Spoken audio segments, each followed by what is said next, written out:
Enzo Fernández has been rejuvenated. Fernandez! Brilliant strike from Enzo Fernández, who's really in the mood at the moment. Ever since this guy filed for divorce, he has been scoring goals for fun. Them kids.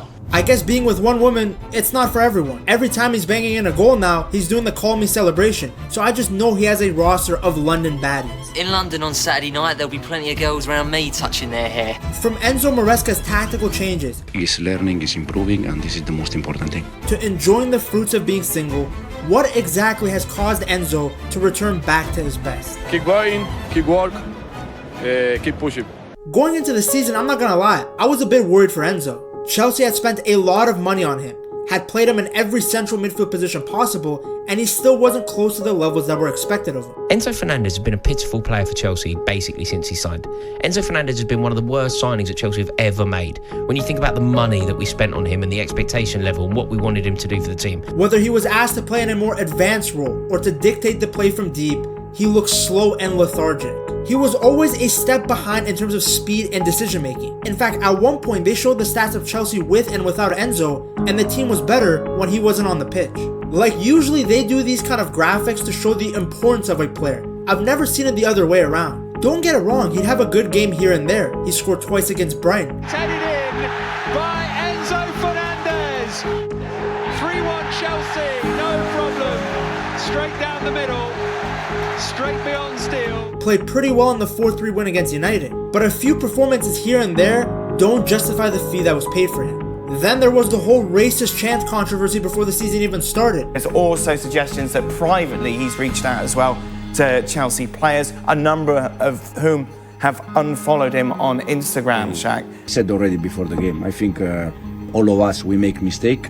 It's important to recognize. Enzo did a mistake, recognize the mistake, and it's finished. At the end, it's nothing important. And even for Argentina, where he's normally very good, his Copa America run wasn't that impressive. It seemed like his days with the Blues might be numbered. For a player who you spent over 100 mil on, you want to see more. You want to see him take over games. Especially given how well he played for both Benfica and for Argentina in the World Cup before he was signed. Now you could argue that in general, Chelsea took a massive risk signing him because before the World Cup and even before he joined Chelsea, he hadn't actually played that many games at the top level. So to go from £10 million from River Plate to Benfica, then over 100 in 6 or 7 months, tells me that Chelsea have massively overpaid. He played only about half the season for Benfica and only played 8 games in the World Cup.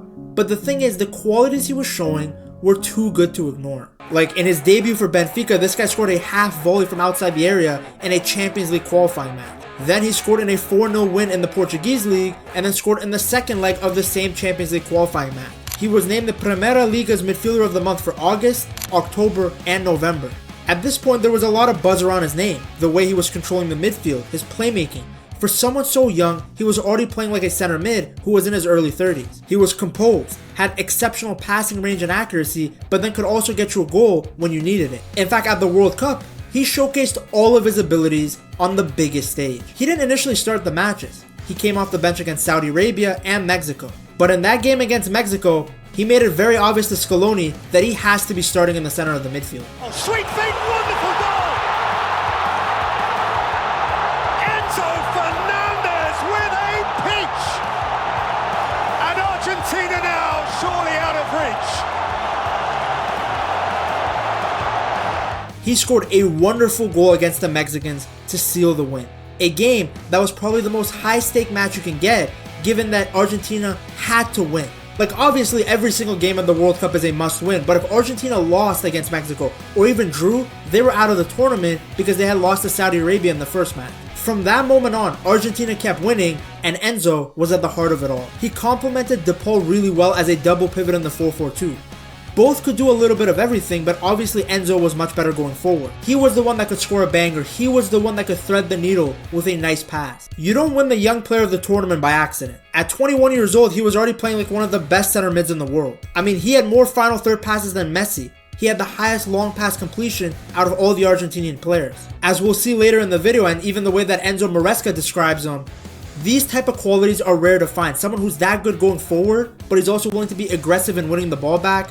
You don't find that a lot. So of course when he arrived at Chelsea, there was massive hype. With Enzo Fernández, Gab, what a big signing that is, certainly financially.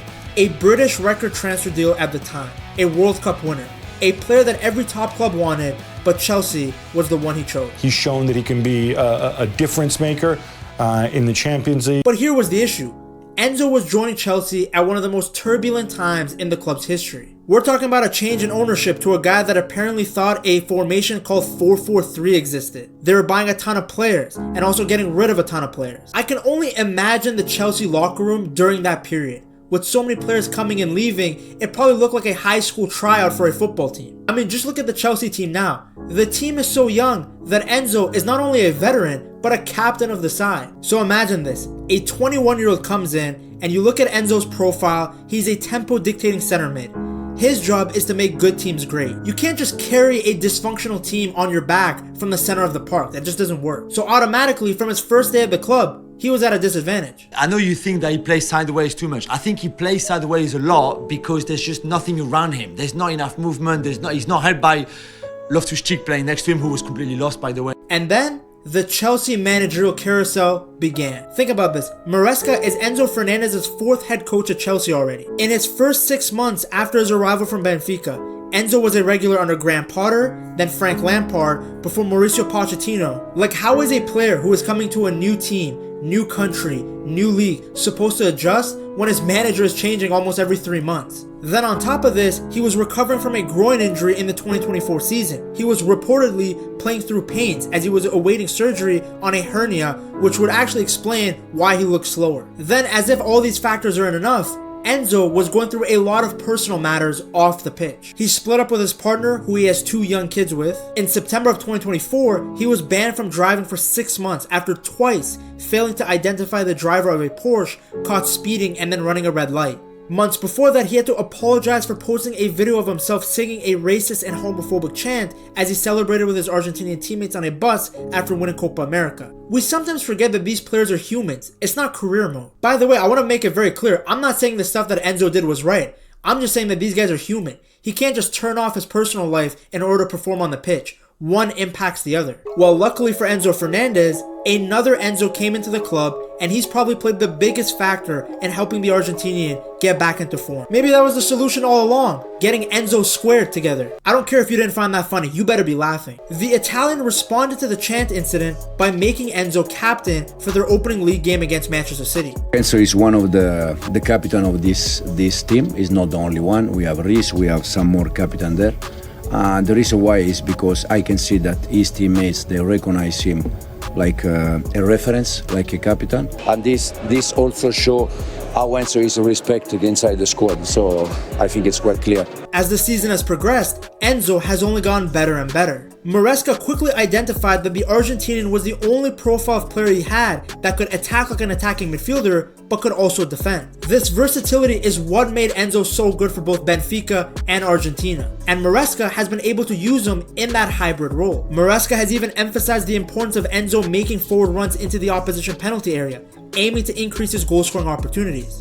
I'm trying to convince Enzo and all the attacking players that they have to arrive inside the box, and the reason why Enzo scored is because he was inside the box. This tactical adjustment was obvious when Enzo scored against Leicester City by positioning himself inside the box. And today Enzo, once again, he showed how good he is. He did it against Tottenham in the London derby as well. It of course helps that Lavia is healthy because he's defensively so solid that it gives Enzo more freedom to get forward. In fact, Maresca has found a lot of success with the combo of Enzo and Lavia as the double pivots, then Caicedo at right back. But even when Caicedo comes in the middle, Enzo is still playing super well. I mean, I'm shocked that it even took this long. Yes, they paid a lot of money for both Enzo Fernández and Caicedo, but on paper, the two of them should work unbelievably. Each of their skill sets complements the other. And let me tell you, these South American central midfielders, you do not want to play against these guys, man. The aggression, their hunger to win the ball back, they want to win. You can see the freedom Enzo Fernández is playing with. He got an assist against Arsenal, scored against Villa, assist against Southampton, then of course he scored against Tottenham. Enzo Maresca making Enzo Fernández the captain was a bold move, but I think it's paid a lot of dividends. It showed that the manager had trust in the Argentinian at a time that he had no confidence. Like, you gotta remember, at this period that I'm talking about, literally the whole world was against Enzo Fernández. Even his teammates were upset at what he had done. But all of that, it's in the past now. You can see from the way he's playing that he's playing with freedom, with the creativity and finesse that Chelsea fans wanted to see as soon as he was signed. Of course, it also helps that the team is far more balanced than when he first joined, and Maresca has a proper system where everybody knows their role. To see how impressive Enzo Maresca's coaching has been, you have to check out this video right here.